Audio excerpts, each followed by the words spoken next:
Well, this can only go well, can't it? This is my 1999 Maserati 3200 GT. It's a car I've owned for about a month or so. You might remember it from a fairly recent video where I had a bitch fit for about half an hour. I've now fixed many of the things that I found when the car arrived, and I've actually been driving it around and enjoying it. But it's not just the Maserati that's been fixed. The dyno lives. You can all thank my friend Andy. He is the guy who came with me to pick up the old red Panda from the Manky garage. Andy is a computer whiz, and Andy has managed to make the dyno work again. Before I get going, I want to thank all the people who offered me an old Windows XP machine to try and fix the dyno, and including Simon and Adam, who donated old XP machines. We didn't actually use either of them. We've done something completely different now. This dyno is a very old, very simple dyno. It is also very honest. It's a ball buster. It is not a dyno to hold rolling road days and send people away with big smiles on their faces, because 9 times out of 10 people leave here going, oh. That's important, because today I've decided to pick my battles. I am a very small YouTuber, and I've decided to go after Ferrari. Now, if you want me to just get on with it and do the video, you can use the chapters along the bottom. You can skip to just see the run if you so wish, if you don't want to know the background story or the context. But the context is, if you believe what you read, this car has 370, or produces 370 brake horsepower at 6,250 RPM. Now, in this car's case, that was 103,000 miles ago, but this car's actually hiding a bit of a secret. I'll tell you that in a minute. Now, Ferrari owned Maserati at the time this car was produced. The logic is that they didn't want this car usurping one of their cars. I imagine it would have been the 360. I'm guessing 99, 360. Would that have been it? I don't know. I don't really know Ferraris. Apparently, people reckon these are more like 400, 410, which would produce more than the 360, but was deliberately downplayed. We know this happens. Go on my website, www.ihaveansm.com. You'll see plenty of production cars on there that have produced more power than the book figures with no mods, nothing. It happens quite a lot, particularly if you're a Peugeot 106. Now, in this car's case, I don't know if I believe the myth. Would an Italian, a red-blooded Italian sports car company, would they underquote their car? Would Ferrari really underquote this? Surely Ferrari would turn around to the customer who is thinking of buying one of these as a daily and using the Ferrari on weekends. That's kind of what Ferrari thought, and would say, oh, Ferrari isn't all about the horsepower, it's about the package, it's about the handling, the noise, the passion, all the cliches. Would they downplay it? I suspect one of the reasons that people think these cars are underquoted from the factory is because when you drive them and you put your foot down and the turbos spool up, this is a twin turbocharged V8 engine, it goes like Billy-O. They fly. They feel really dramatic and really fast. The turbos are really loud. There is a wall of torque pushing you along the road. It's fast. It is a fast car. I've not owned many fast cars in my life. This is a fast car. So it's quite easy to assume, if you drive one of these, that it has 400 odd horsepower. It kind of feels to me the performance a bit like an E39 M5. It's that kind of performance. But I think if you race them side by side, you'd probably see they were about the same speed. This just feels much faster because the delivery, the power delivery, is so dramatic and urgent. My prediction so far, I've driven a lot of different cars over the years. I think it is actually around about 370. It's going to be around that kind of number. I don't think it's going to be over 400. That's just my guess. I know, and I'm saying that. I can't lose, because if I'm right, it means I'm right. And if I'm wrong, it means it has over 400 horsepower, and I own a 400 horsepower car, which I've never done before. What you see here is a 3.2 litre Maserati V8 with twin turbochargers. I really like this engine. 90-degree V8, quad overhead cam, 32 valve. A 32 valve engine. The only thing I don't like about this engine is this, the electronic throttle. It is crap. Now, this engine, as I say, 370 horsepower, that makes 115 horsepower per litre. Also, things to know about this engine, something I've just discovered. Oh my God, that's hot. Something I've just discovered on this engine, which I am very much loving. It is a square engine. I know you're looking at it going, it doesn't look very square. I mean, it's a V for a start. No, it's a square engine. The bore and stroke are exactly 80 mil. Oh, that's so satisfying.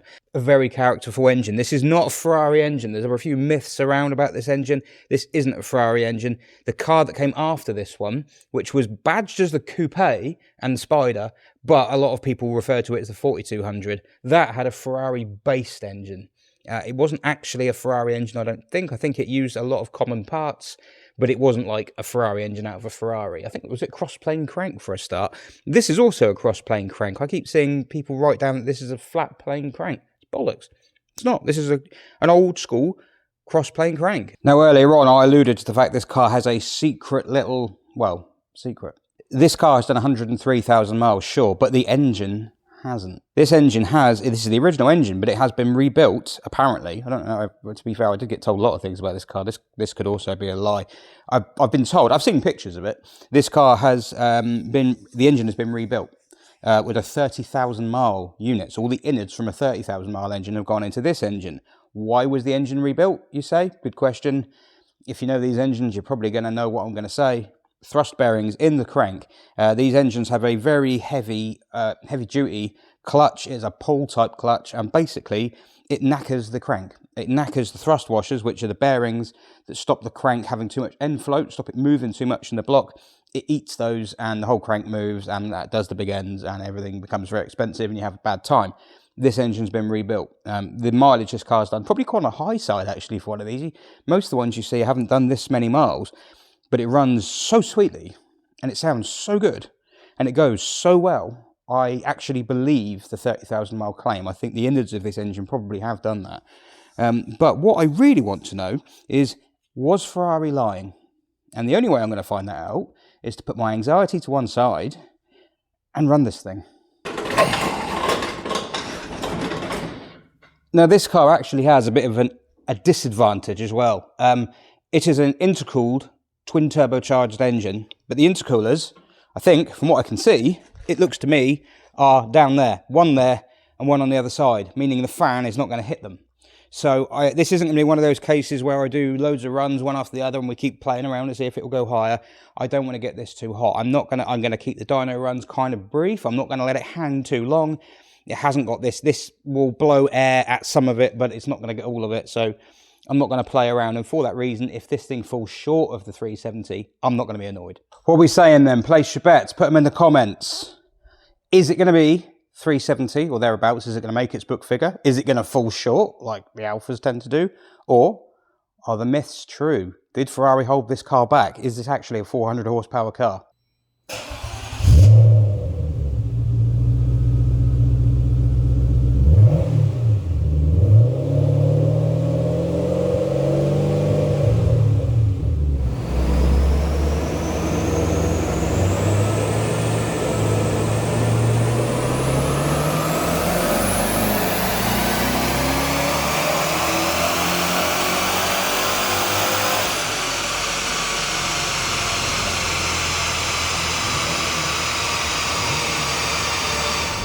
Well, that was dramatic.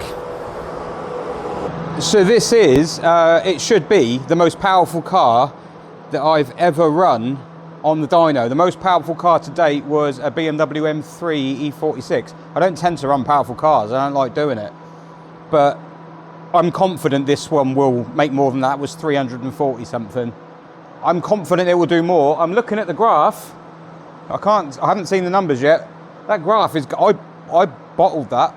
I backed off, that was going up. Right, so we had a flat spot in the middle.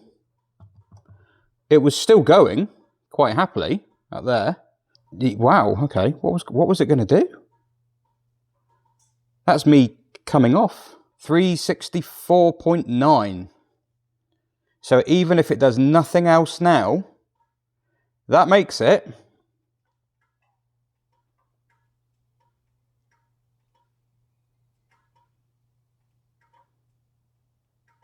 the winner on that board.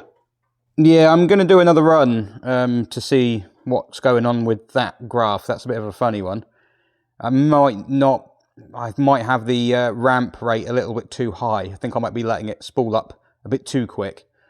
But we'll see. Right, we have moved inside the Maz. Lights are on. Well, the lights are on so you can see the dash, but they're also lit up like a Christmas tree. We'll get many more in a minute. It is not happy that I've got the back wheels doing 100 odd mile an hour and the front ones not doing anything. Right, round 2. What's it like on the inside?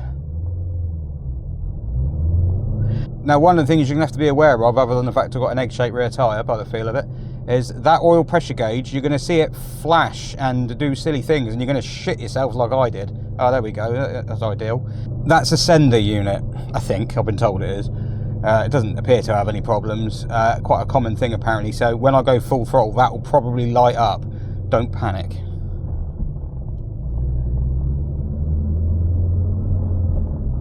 Right, let's go.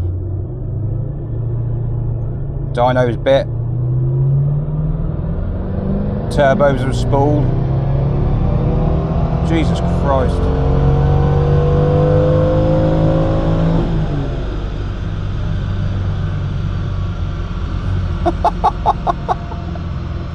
Bloody hell.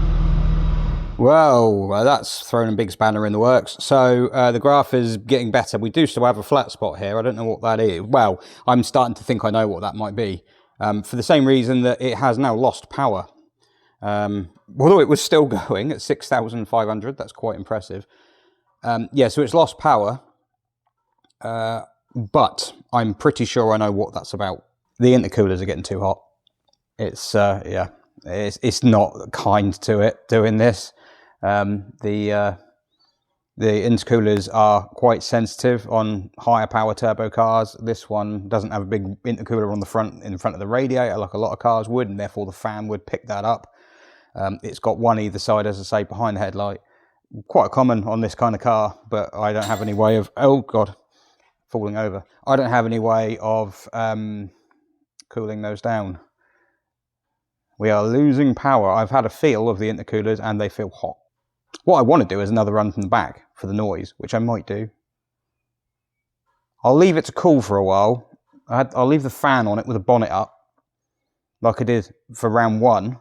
That one I did there, I hadn't left it very long at all. It was kind of hot, and then I got back in and did it again. So I'll let it cool. We'll do round 3 from the back because we have to hear this.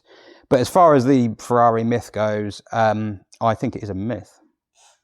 I don't think they underquoted it. This just did 364 and it was still going. But we've seen on that one there that now that I've revved it out, the graph does literally go up, up, up, up, up, and then just tails off. So that's the natural shape of the graph. So it wouldn't have gone much higher than it did on that first run. It probably would have got to 370, maybe 375 at an absolute stretch. So yeah, it really, what it means is it's about 370, which is what they said.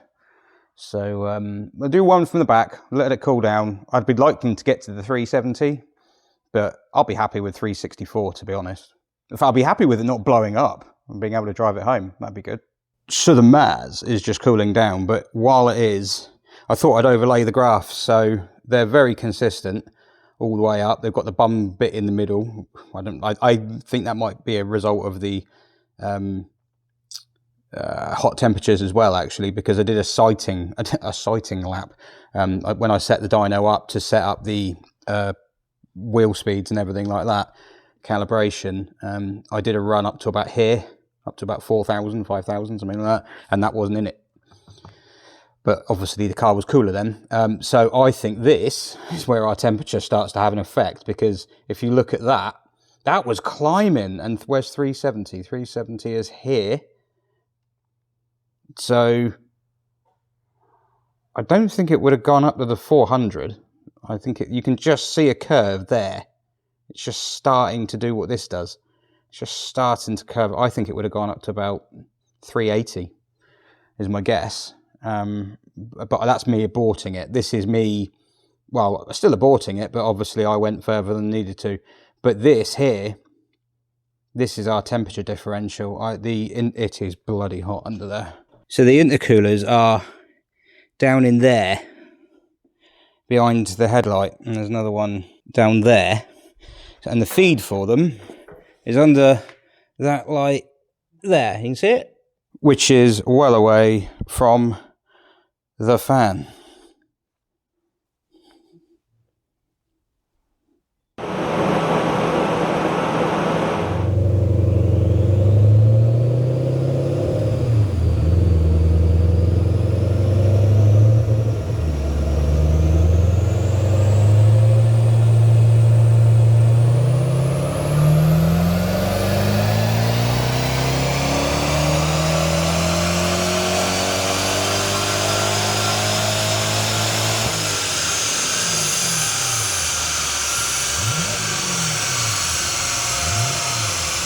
Right, let's have a look, and it's good. It's good. Excellent. All the settings are out. Hang on. Right. Yes. Yes. That's good. So I let it cool down for ages. Fan running on each intercooler for like 10 minutes. One run, just threw it at it.